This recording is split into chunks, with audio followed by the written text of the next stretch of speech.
Welcome to our video series, Canal Days, your ultimate guide to the historic sites of the industrial Connecticut River Valley in Massachusetts. I'm your co-host Carrie, and with founder of Historical Tours of Greater Holyoke, Robert Camus, where he offers public and private tours and presentations of the region's most fascinating historical stops. In this video series, we'll take you on guided tours of each locations and stop along our in-person tours. Whether you can't join us in person or just want to relive the experience from your comfort of your home, Canal Days is here to bring the rich history of Massachusetts right to your screen. Our podcast series, also titled Canal Days, features detailed interviews, sharing expert knowledge on each historic spot, as well as discussions on historical books, influential figures, architecture, and much more. So join us in person or online as we dive deep into the captivating history of the Connecticut River Valley. To find our podcast series, videos, photos, and more, or see tour schedule and book private tours for individuals, families, and groups, or presentations, visit the website at holyokecanaltour.org and get ready to embark on today's historical journey of the perimeter of the Heritage Park in Holyoke, Massachusetts, and meet the founder and local historian, your personal tour guide, Robert Camus. All right, now the difference from this and other videos is that we're going to do the perimeter look outwards from here, Holyoke Heritage State Park, and this is City Hall, which had its 150th anniversary a couple years ago for its start, and its ending supposedly was either 1875 or 1876. Behind it is the annex, and so we're going to point outwards from this beautiful park and see what was around the edges of it. And there was a lot. Okay, across the street used to be a place called the Windsor Hotel. And behind that Windsor Hotel, there was an alleyway down to it. It was the Opera House. That burned down, I think, 1966 in an incredible fire. Now, up this block right here, you meet High Street. And there is up there McCloskey and Wakeland and then the Ball block. But all of the first 5 blocks of High Street are a National Register Local Historic District. And so we're ignoring the park today except for its sign. If you look inwards, Holyoke Heritage State Park, Department of Conservation and Recreation. Of course, it includes the Children's Museum at Holyoke, the Volleyball Hall of Fame, the Visitor Center, and the Holyoke Merry-Go-Round. Now, on Front Street, there's a building there, that's Prentice Wire Mill number 2, where they produced, that's it, wire of all different kinds. Wires for pianos, wires for strength of bridges, and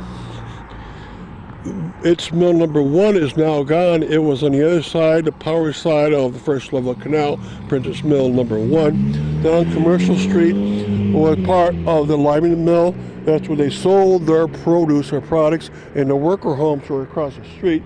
Those original worker homes are long gone.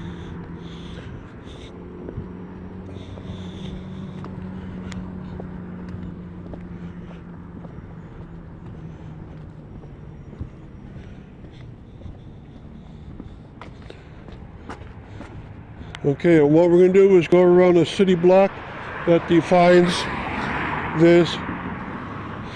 Now, one of its borders happens to be a canal. It's now in January, but you can see the canal here. This is the first level canal, and at the other side of it, the Lyman Mill was the northernmost of those 2 mills.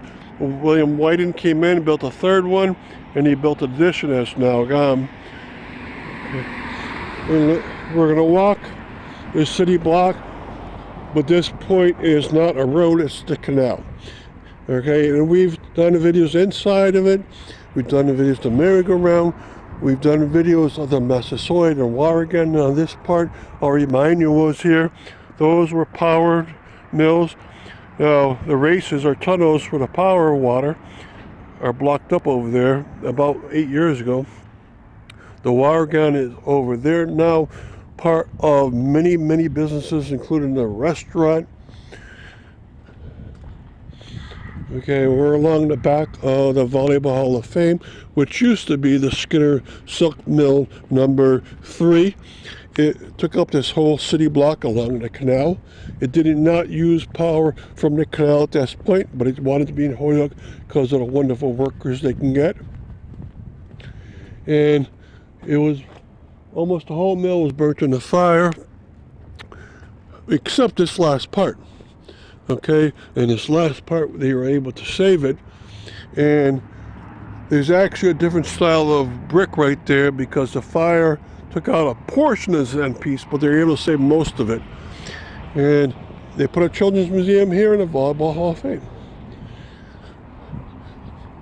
Okay, so this is a state-owned property, and many people come here for the 4 institutions that are along it, but they also put in recreation activities. There's a spray park up above, and there's a playground set for both the bigger kids and the smaller kids. And they try as hard as they can to make it an active place, and they're very successful at it. Okay, now finally we come to the Massasoit. That's across the way now, Gallery 380. And then the Merrick Thread Mill number 3 is right there. Okay, and there used to be a freight train that came through and a passenger train that came through here. This was Holyoke to Westville line, owned publicly by Stocks and by the 2 governments, Westville and Holyoke. And it was a very active train line. So Holyoke had 2 major trains coming through. This is a replica up there of that train station.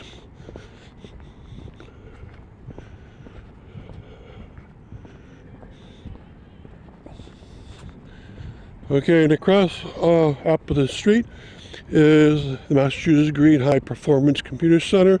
They came to Holyoke about 12 years ago, and they've been quite successful.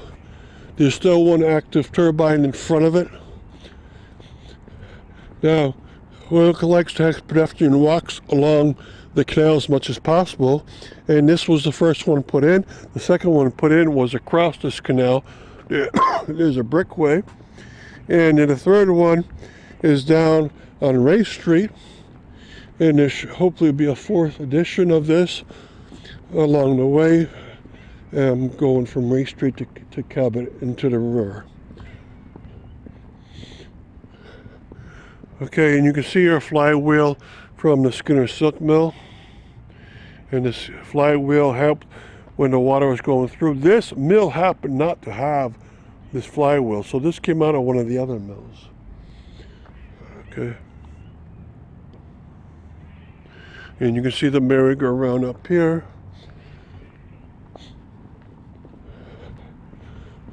Okay, and down in this corner was the Merrick number 2. It was taken out a long time ago. Merrick Thread had 4 different mills around Holyoke, and across Appleton Street, you see the Germanium Mill number 3 has been changed into residential homes.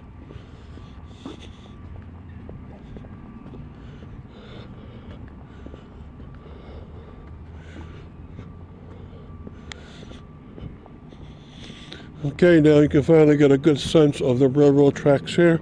Remember, it was both a freight line and a passenger line.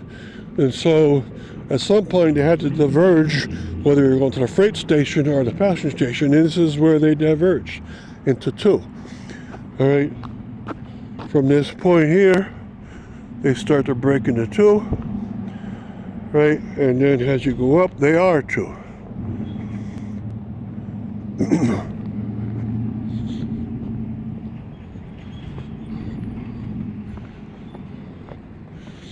Okay, and another view of the Holyoke merry-go-round with City Hall in the background.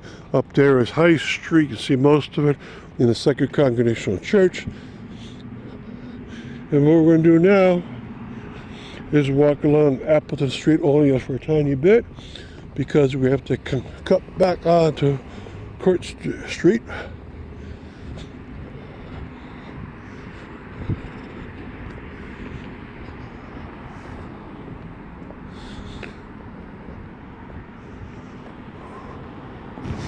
Okay, this is a memorial to all the police officers that have died in the line of duty in Holyoke since its inception.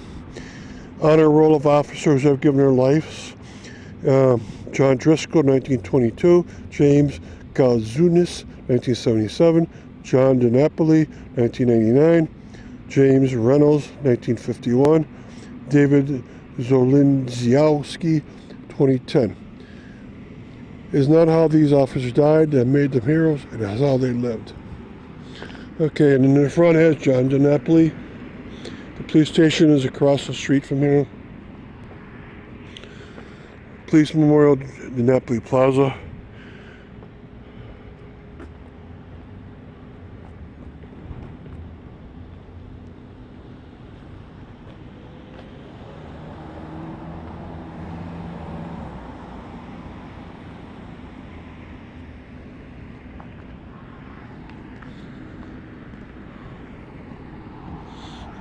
Okay, we're gonna walk up to Heritage Street.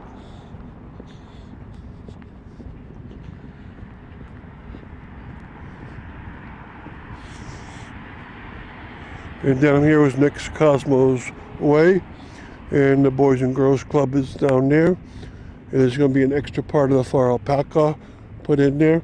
This is the Skinner Silk Mill number 2. Right, this is the first expansion of the store. It was built in 1898, and it was mostly for weaving processes.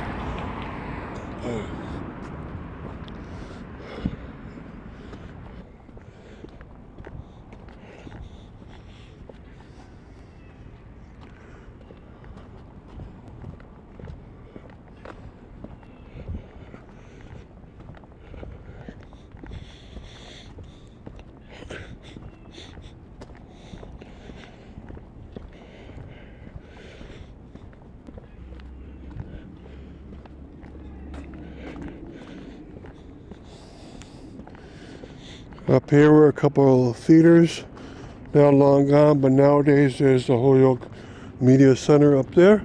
Used to be the Suffolk Theater there also. Here's the Holyoke District Court. It used to be part of City Hall, now it's out on its own.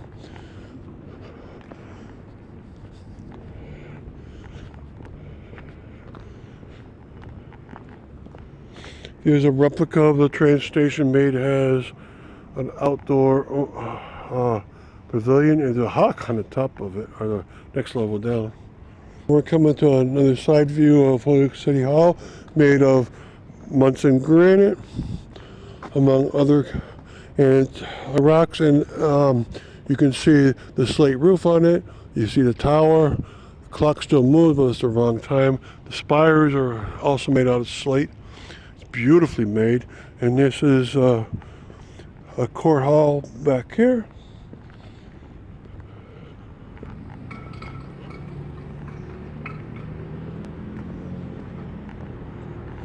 Okay, so we're now back to our starting point, and at this point I'll say bye, and I'm glad you're along for the way.